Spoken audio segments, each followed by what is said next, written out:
chrétien fidèle. Alléluia, Jésus revient. Chrétien fidèle. Alléluia, Jésus revient. Toi le consacré. Alléluia, Jésus revient. Reste consacré. Alléluia, Jésus revient. Il vient nous chercher. Nous serons avec lui dans les airs. Dans les airs. Nous serons avec lui dans les cieux. Avec les anges. Nous allons adorer Jésus notre Seigneur. Adorer. C'est la raison de ma vie.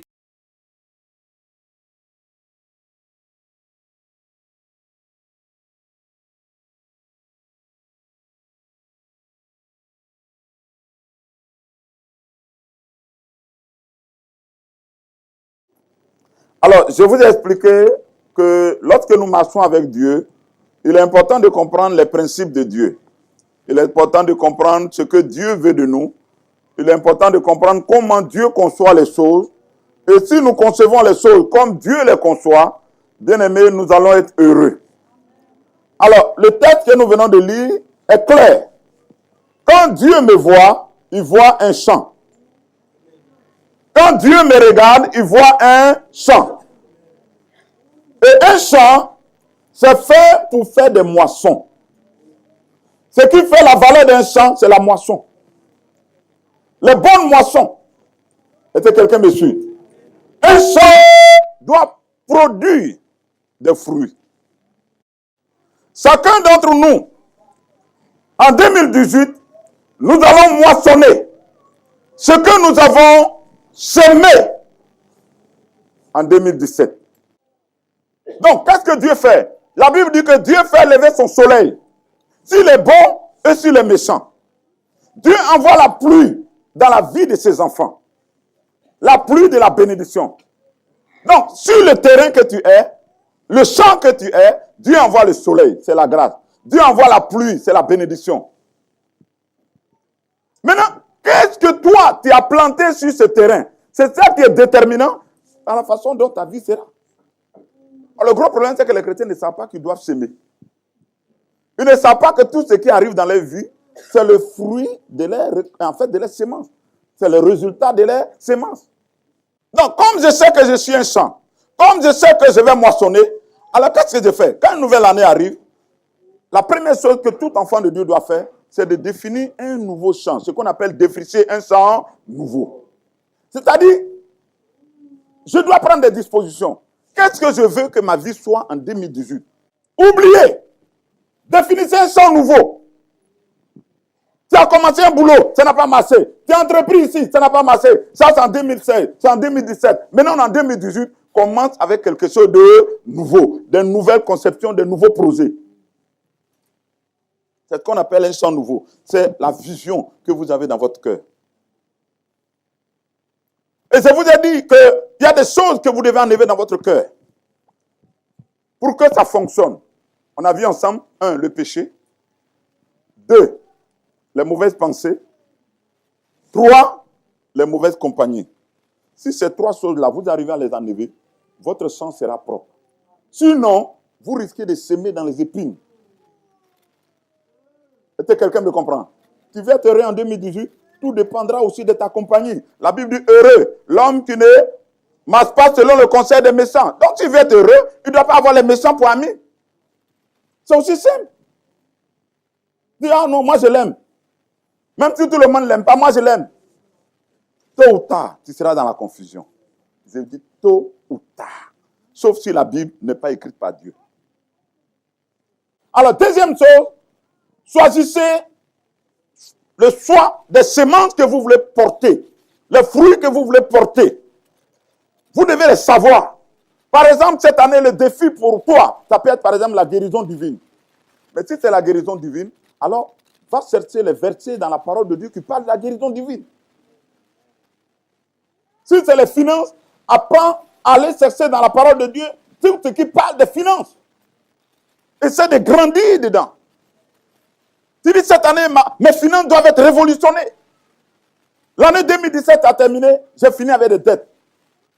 Mais il faut que ça change. Pour que ça change, il faut que dans ce domaine des finances-là, je dois comprendre exactement comment fonctionnent les lois spirituelles.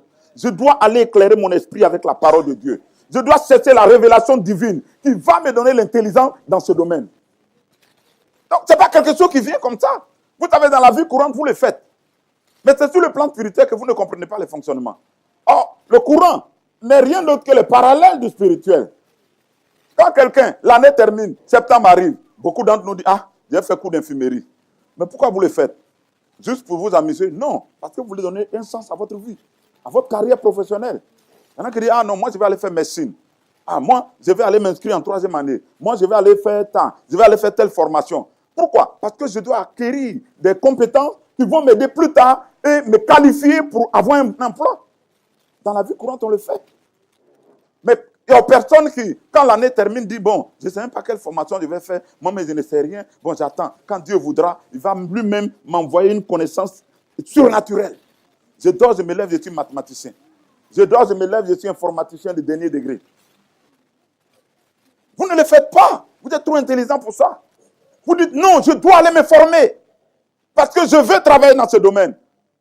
Et votre persévérance à vouloir vous former finit un jour par porter du fruit. Mais c'est les semences que vous avez mis là, dans les études là. C'est ça qui est en train d'être récompensé maintenant. Ce n'est pas un hasard. Quelqu'un me comprend? Et dans la vie spirituelle, il n'y a pas de hasard.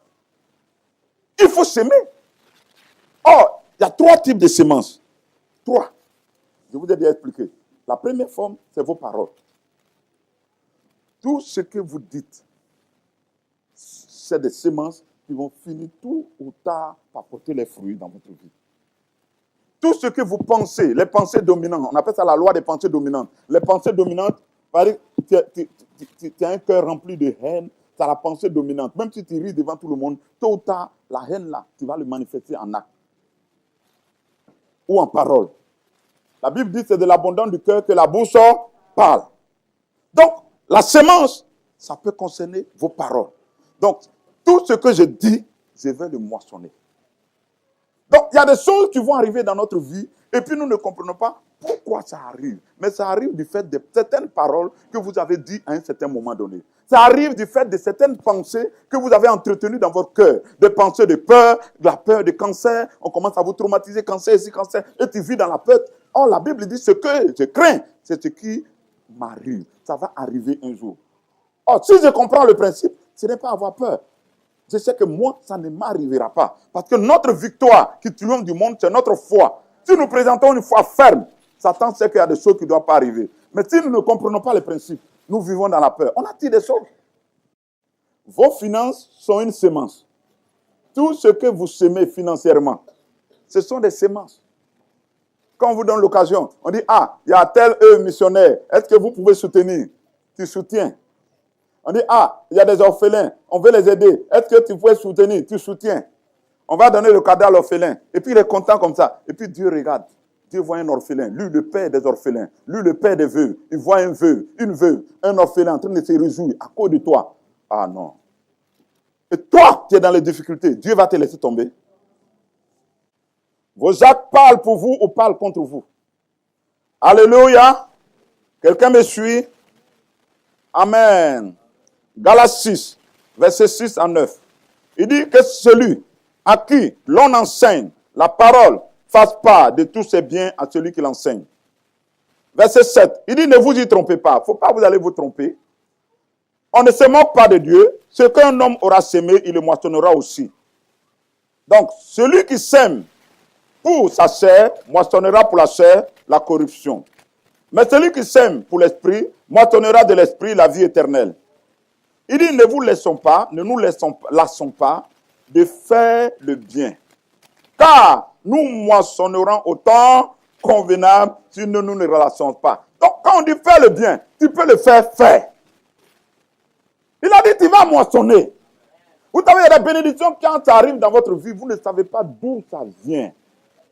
Vous êtes étonné que c'est vous, que ces choses-là arrivent. Et vous-même vous posez la question, mais pourquoi moi? Seigneur, qu'est-ce que j'ai fait? Et tu vas croire que non, c'est parce que je suis trop beau. Non, ça n'a rien à voir. Il y a des choses que tu as faites. Amen. Donc, les bonnes choses vont vous rattraper. Les mauvaises choses aussi vont vous rattraper. Troisième chose, résolution que vous devez prendre, prenez le temps d'écouter les hommes de Dieu. On est dans une génération où on n'aime pas ça. On croit qu'on connaît tout Dieu. Je vous dis, vous blaguez. La Bible dit que Dieu a établi des gens pour veiller sur notre âme. Je vous en supplie, écoutez les hommes de Dieu. Écoutez-les. Maintenant, vous me direz, mais s'il est mauvais, prie Dieu de trouver notre église où c'est bon. Mais si tu as trouvé un homme de Dieu, que tu estimes que l'Esprit de Dieu est avec lui, écoute-le. Écoute-le. Quelqu'un me comprend? 2 Chroniques 20, verset 20 dit quoi? Il dit, confiez-vous en l'Éternel et tu seras affermi. Quand tu te confies en Dieu, tu es affermi. Maintenant, il dit, confiez-vous en ses prophètes et vous réussirez. Donc, pour réussir, il faut écouter les prophètes de Dieu. Ça veut dire quoi? S'il y a des combats personnels, c'est dur, ça ne va pas. Venez me trouver. Ah, pasteur, voilà, tante, on va prier. Vous allez voir la suite. Mais parfois, vous restez dans votre coin, vous subissez. Le temps qu'on apprend, Satan a fini de vous détruire. Quelqu'un me comprend? Alors, maintenant, le quatrième point pour aujourd'hui, puisqu'on veut terminer. Quatrième résolution, c'est le point le plus important. C'est-à-dire que même si tu n'as pas compris tous les autres, ça, il faut le comprendre. Travaillez pour enraciner, pour vous enraciner dans l'amour de Dieu en 2018. Travaillez pour vous enraciner dans l'amour de Dieu en 2018. Si tu veux réussir cette année 2018, travaille pour enraciner ta vie. Travaille sur ta vie de prière. Travaille sur ta vie de méditation.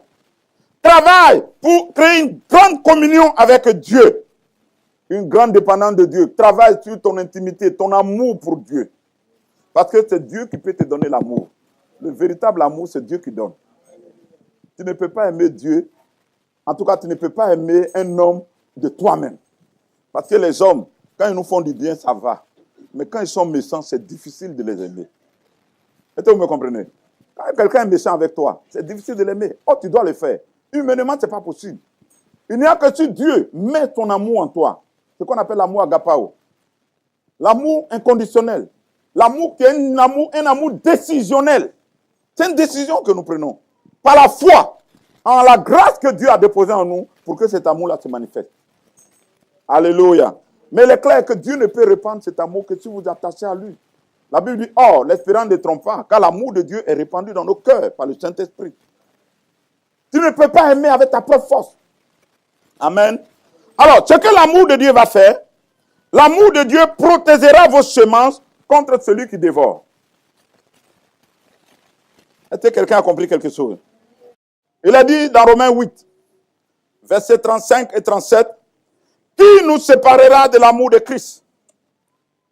Serait-ce la tribulation, ou l'angoisse, ou la persécution, ou la faim, ou la nudité, ou le péril, ou le paix, selon qu'il est écrit, c'est à cause de toi qu'on nous met à mort tous les jours, qu'on nous regarde comme des brebis destinées à la boucherie. » Verset 37. « Mais dans toutes ces choses, nous sommes plus que vainqueurs par celui qui nous a... Celui qui nous a... Je suis aimé de Dieu. Le fait de savoir que vous êtes aimé de Dieu, même si les épreuves venaient, souvenez-vous, parce que Satan va essayer de vous faire croire que Dieu vous a abandonné. Il va essayer de vous faire croire que Dieu est fâché contre vous. Il va essayer de vous faire croire que Dieu n'écoute plus vos prières. Les épreuves, c'est les épreuves. Elles sont limitées dans le temps pourvu de vous élever et pourvu que Dieu vous donne une grande promotion. Alléluia. Si vous respectez ces plans, si vous respectez ces résolutions, je déclare que l'année 2018 sera une année bénie, une année prospère, une année d'élévation, une année de distinction, une année de guérison, une année de en tout, dans la grâce et dans la faveur de Dieu. Tu es béni au nom de Jésus. Tu es béni au nom de Jésus.